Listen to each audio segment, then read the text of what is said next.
Hello everyone, and welcome to today's episode of Beyond the Mask. Today we're going to be taking a closer look at the infamous Stab 8 that was featured in Scream 2022. More specifically, I'm going to be discussing the plot of the movie and Sidney Prescott purposely preventing Jill Roberts from being featured in the movie.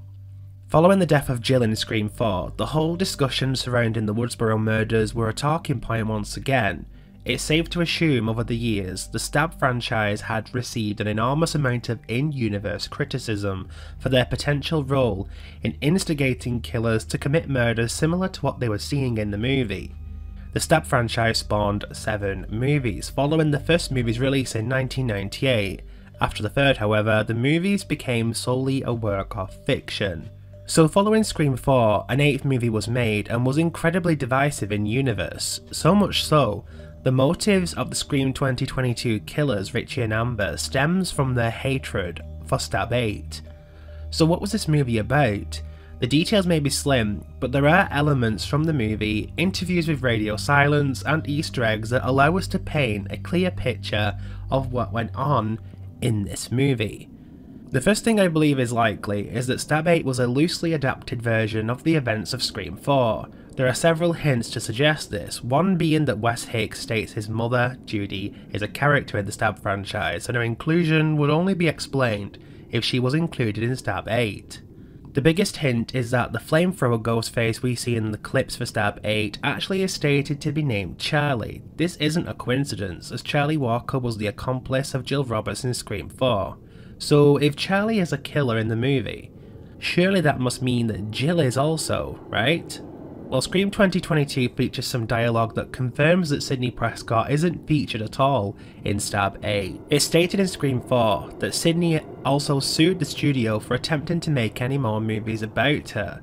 It's my personal belief that Sidney continued this notion and also stretched that protection over to Jill, who was her cousin.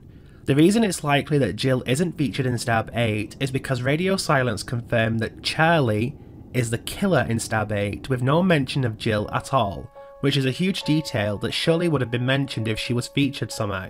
Jill's lack of appearance in Stab 8 may have been down to protection, but may have also been down to sweet revenge on Sidney's part. Jill wanted fame and recognition following her killing spree in Scream 4. Jill being a character in Stab would have absolutely sent her into a higher level of acknowledgement from beyond the grave, which when countered, basically makes Jill the only Ghostface to never be immortalised on film.